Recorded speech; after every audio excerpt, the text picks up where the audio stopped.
오늘도 하나님의 평강이 여러분과 함께 하시기를 기원합니다. 오늘은 지금 이 순간을 붙잡으라, 이런 제목을 가지고 함께 말씀을 나누겠습니다. 성경 말씀 빌립보서 3장 12절로부터 14절까지의 말씀입니다. 내가 이미 얻었다 함도 아니요 온전히 이루었담도 아니라 오직 내가 그리스도 예수께 잡힌 바 된 그것을 잡으려고 달려가노라. 형제들아, 나는 아직 내가 잡은 줄로 여기지 아니하고 오직 한 일, 즉 뒤에 있는 것은 잊어버리고 앞에 있는 것을 잡으려고 푯대를 향하여 그리스도 예수 안에서 하나님이 위에서 부르신 부름의 상을 위하여 달려가노라. 아멘. 오래전에 신문기자가 저한테 찾아와서 물었습니다. 선생님은 언제 가장 행복했습니까?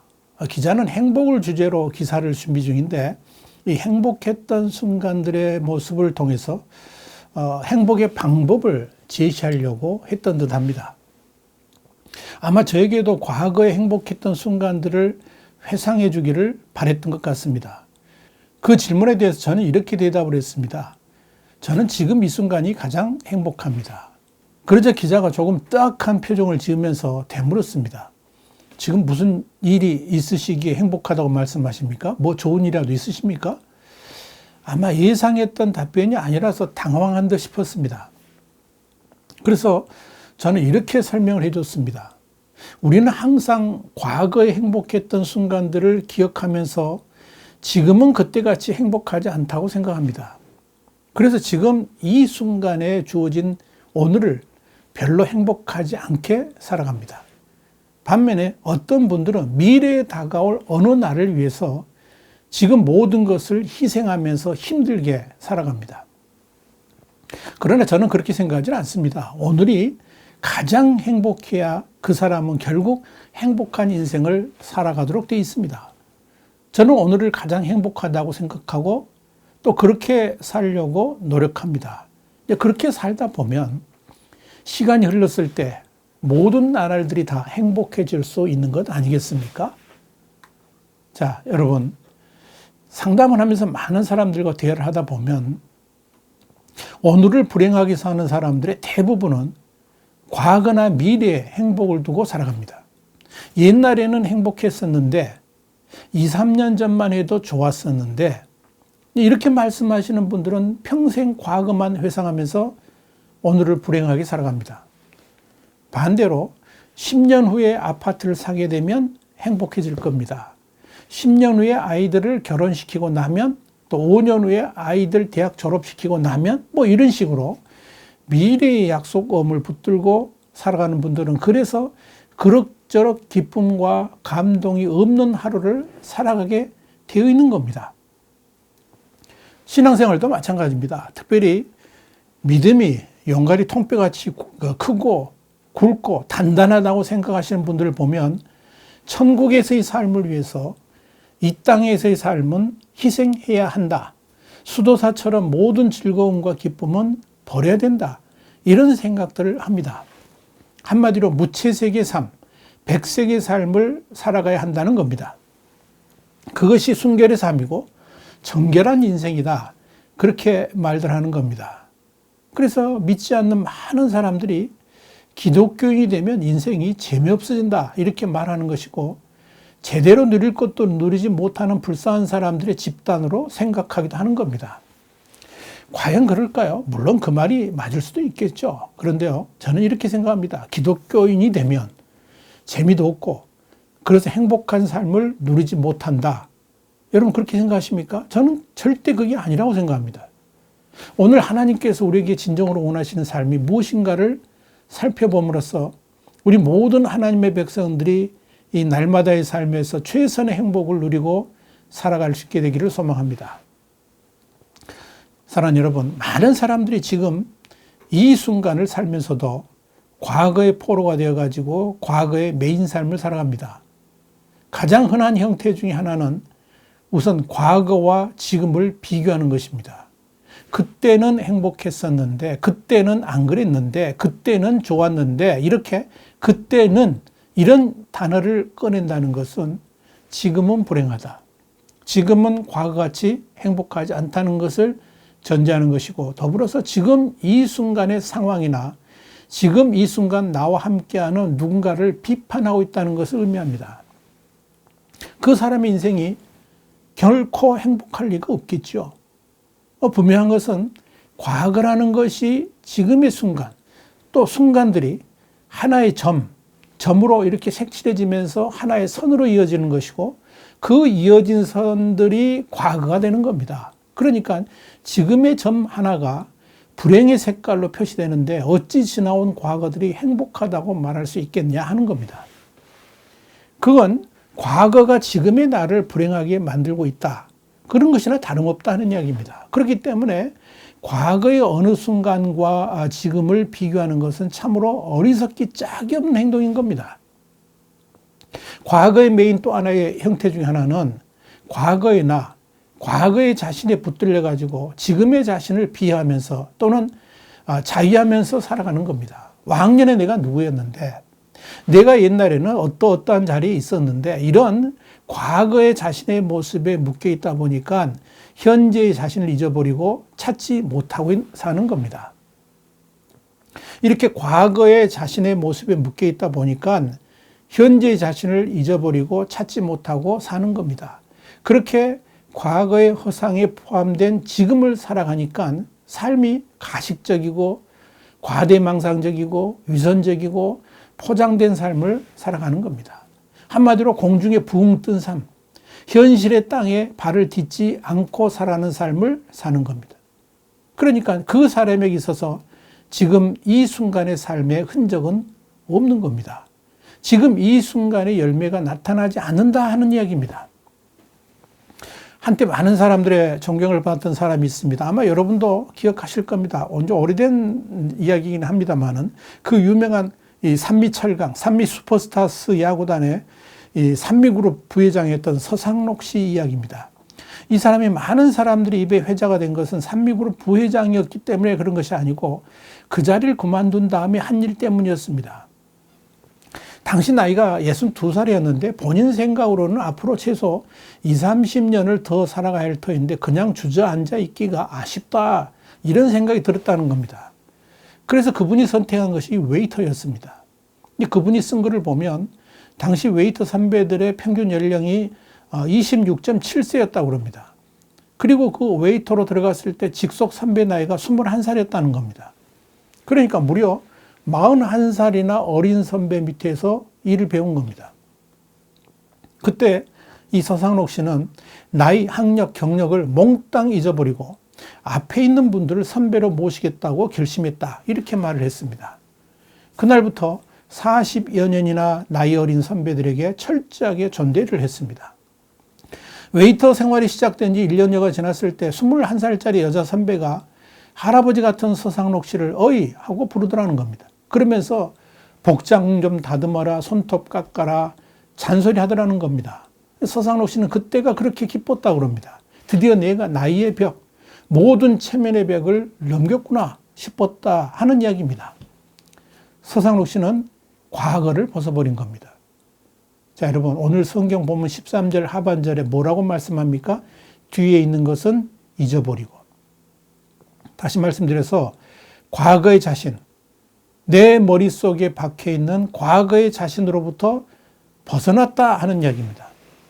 그렇게 과거의 옷을 벗어버렸기 때문에 서상록 씨는 웨이터로 일하다가 광고 모델도 하게 되고 탤런트로 또 나이 70의 억대 연봉 회장직도 맡을 수 있게 된 겁니다.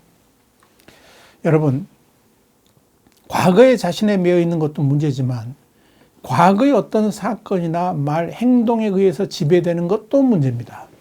이 부부싸움을 하는 걸 보면 대부분이 현재 일어난 어떤 일보다는 옛날에 당신이 나에게 이러저러 하지 않았느냐, 이런 내용들이 주요 갈등 확대의 양념이 됩니다. 싸울 때는 분명히 오늘 이 시간에 일어난 단서를 가지고 시작했지만 5분만 지나게 되면 금방 과거의 사건이나 말이 지금의 부부관계에 먹물을 던지는 겁니다. 그 전에 당신이 그렇게 하지만 않았어도 그때 당시 나한테 한 말 기억해? 이러면서 아직도 가슴속에 생생하게 묻혀있는 과거를 꺼내가지고 현재의 시간에 투하를 합니다. 폭탄을 던지는 거죠. 한마디로 과거의 과목에 갇혀있는 사람들입니다.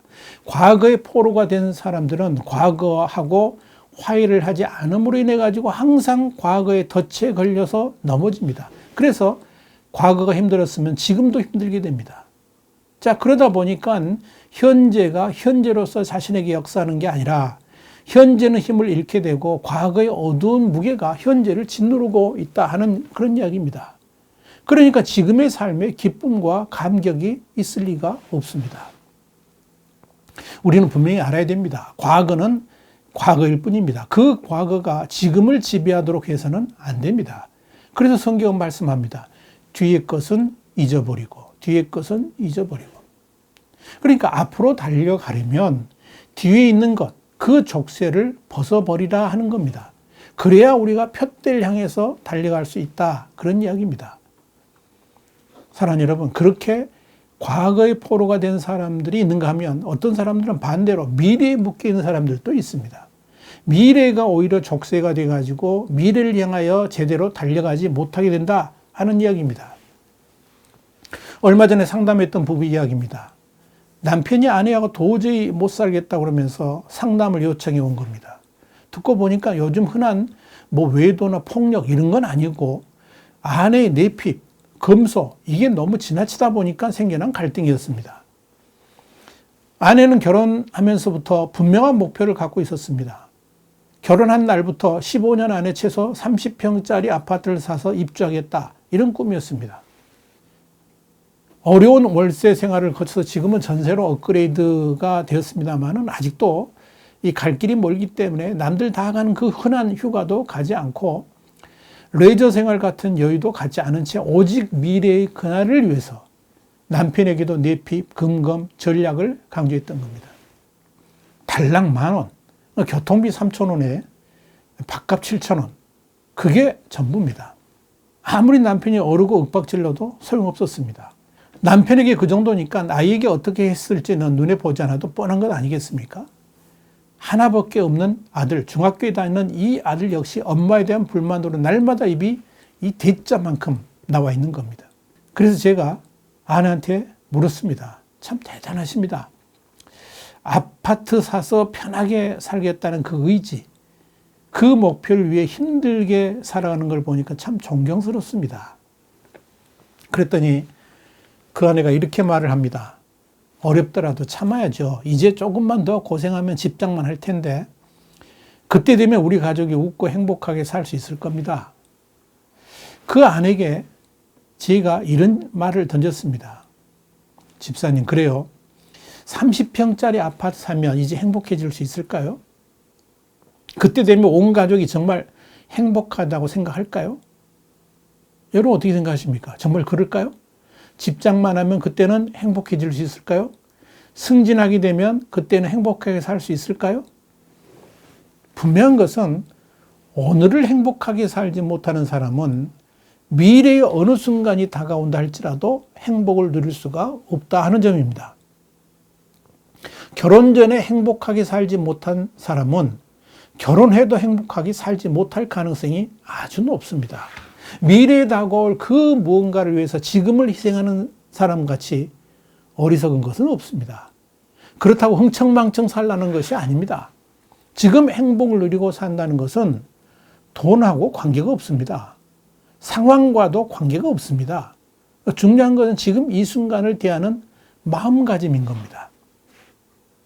여러분, 정호성 씨가 쓴 책, 내 인생에 힘이 되어준 한마디, 이 책을 보면 이런 이야기가 실려 있습니다.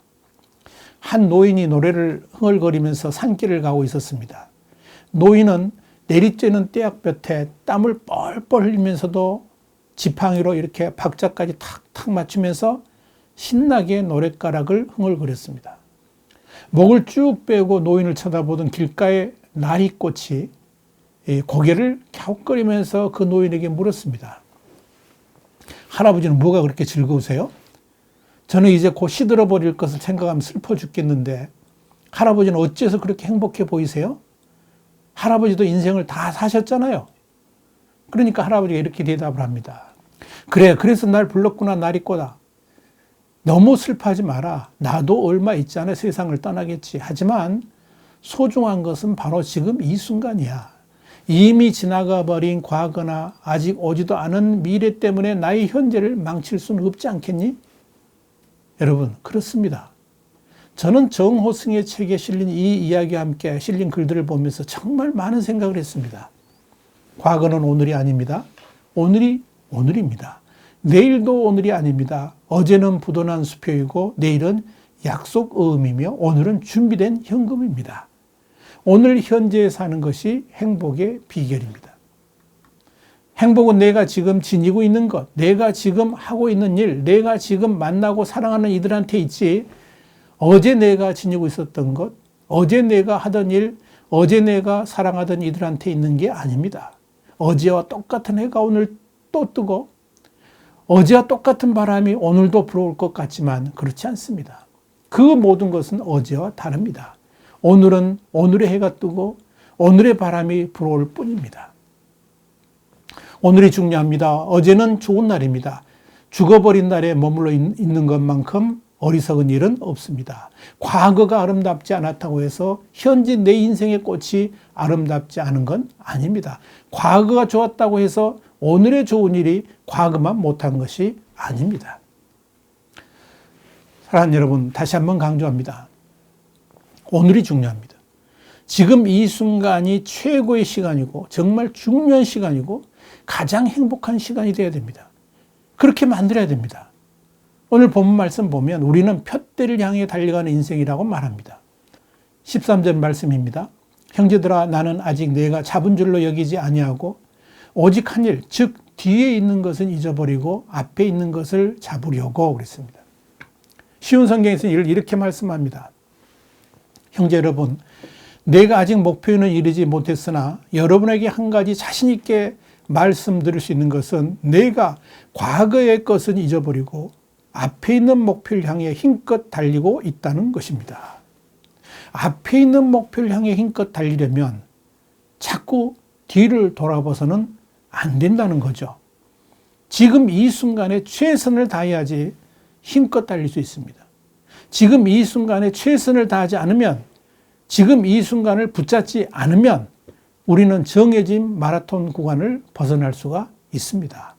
마라톤을 완주하는 사람들은 달릴 때 42.195km를 생각하지 않는다고 합니다. 그저 앞으로 5km, 10km를 어떻게 뛸 것인가만 생각하면서 뛴다는 겁니다. 얼마 전에 그 유명한 이 스페인의 산티아고 순례길을 다녀온 사람 이야기를 들은 적이 있습니다. 40여일 정도 매일같이 20에서 30km를 걷는 순례길입니다. 그분도 그런 말씀을 했습니다. 이 순례길을 걸어갈 때 앞으로 얼마나 더 가야 되나, 얼마나 더 남았나, 이런 생각을 하지 않는다는 겁니다. 그저 오늘 걸어야 될 20km만 생각하면서 걸었다 하는 겁니다. 현재에 충실한 겁니다. 오늘만을 생각한 겁니다. 그렇습니다. 여러분, 현재에 충실해야지 정말 내가 향할 그 푯대의 길에서 이탈하지 않습니다. 마라톤 구간을 보면 파랗게 칠한 색깔이 우리를 인도하지 않습니까? 순간순간 최선을 다하지 않고서는 금방 정해진 구간에서 벗어난다든지 부상을 당할 수도 있습니다. 그래서 지금 이 순간을 붙잡으라, 이렇게 말하는 겁니다. 지금 이 순간에 집중하라는 겁니다. 그래야지 힘껏 달릴 수가 있습니다. 그렇다고 결코 지금의 현실에 안주하라는 것은 아닙니다. 오늘 본문도 그렇게 말씀하지 않습니까? 12절 말씀을 봅니다. 내가 이미 얻었다 함도 아니요 온전히 이뤘다 함도 아니라 오직 내가 그리스도 예수께 잡힌 바 된 그것을 잡으려고 달려가노라. 13절 상반절 말씀도 다시 한번 보겠습니다. 형제들아, 나는 아직 내가 잡은 줄로 여기지 아니하고. 분명한 것은 현실에 안주하지 말라는 겁니다. 아직 내가 목표를 다 이룬 것으로 생각하지 말라는 거죠. 절대 현실에 만족하면서 주저앉아 있지는 말라는 겁니다. 그래야지 충실하게 오늘을 살아갈 수가 있습니다. 그래야지 오늘이라는 현실이 생산적이 됩니다. 그래야지 도전하는 내일이 또 열리게 되는 겁니다. 제가 참 인상 깊게 봤던 영화 중에 하나가 죽은 시인의 사회입니다. 명문대 진학률을 높이는 것이 주된 목표인 전통적 학교에 괴짜 교사인 존 키팅을 로빈 윌리엄스가 맡았었죠. 이 존 키팅 선생님이 부임해 옵니다. 이 존 키팅 선생님은 아이들한테 이런 말을 합니다. 도전을 겁내는 대부분의 사람은 꿈을 억누른 채 살아간다. 그러면서 아이들이 도전하는 용기, 열정을 따르는 삶을 살도록 강조하는 말을 합니다. 꿈꾸는 것을 실천하려면 지금 이 순간부터 붙잡으라. 지금 이 순간부터 붙잡으라. 까르페 디엠, 사이드 데이. 이 말을 합니다. 자, 그런데 여러분, 푯대를 향하여 달려가는 삶, 언제 어디가 끝인지 모르는 마라톤의 삶에서 지금 힘껏 달리기 위해서는 달리는 것 자체를 즐거워해야 합니다. 지금 내가 처해 있는 환경, 지금 내가 있는 그 순간을 기뻐하지 아니하면 우리는 결코 푯대를 향하여 힘껏 달릴 수가 없습니다. 제가 참 좋아하는 말이 있습니다. 피할 수 없으면 즐겨라. 피할 수 없으면 즐겨라. 시편 118편 24절도 그렇게 말씀합니다. 이날은 여호와께서 정하신 날이라. 이날에 우리가 즐거워하고 기뻐하리로다. 아침에 눈을 뜰 때 바로 이날을 주신 하나님께 감사해야 됩니다. 그러면서 결단해야 되는 것이 바로 오늘을 즐거워하고 기뻐해야겠다. 이렇게 마음먹는 겁니다. 상황이 중요하지 않습니다. 내가 지금 비록 빈들에 있을지라도, 물이 없는 간조한 땅에 거할지라도, 온 세상을 덮는 폭풍우가 몰려올지라도 나는 오늘을 하나님이 내게 허락하신 이 날을 즐거워하고 기뻐해야 되겠다. 이렇게 결단하고 또 그렇게 살아가라는 겁니다. 남들이 바라볼 때 전혀 기뻐하고 즐거워할 상황이 아님에도 불구하고 하나님으로 인해서 기뻐하고 즐거워하는 것이 바로 믿음입니다. 어떤 상황이 닥쳐올지라도 나는 하나님 안에서 행복을 선택하겠다라고 결단하는 것, 또 그 행복을 누리는 것이 바로 믿음이라는 겁니다. 사탄은 우리의 마음에서 기쁨이 사라지도록, 감격이 사라지도록 만듭니다. 상황이 우리를 우울하고 슬프게 만드는 것이 아니고 사단이 우리의 마음을 지배함으로써 우리의 마음이 어두워지고 우울해지는 겁니다. 그렇기 때문에 어떤 상황이 닥쳐온다 할지라도 그 가운데 감사의 조건을 찾고 그 안에서 기쁨과 감격 그리고 행복을 누릴 수 있어야 됩니다. 그것이 주 안에서 기뻐하라는 주님의 명령을 지키는 것입니다. 그것이 그 어디나 하늘나라를 누리는 비결인 겁니다. 말씀을 마무리하겠습니다. 다시 한번 여러분에게 묻습니다. 언제가 가장 행복하셨습니까? 뭐라고 대답해야 되겠습니까? 뭐라고 대답하시겠습니까? 지금 이 순간이 가장 행복합니다. 또 지금 이 순간을 가장 행복하게 살려고 노력하고 있습니다. 바로 그렇게 살아가시기를 바랍니다. 그럴 때 우리는 푯대를 향하여 힘차게 기쁜 마음으로 달려갈 수가 있을 것입니다. 다음 시간에 다시 뵙겠습니다. 감사합니다.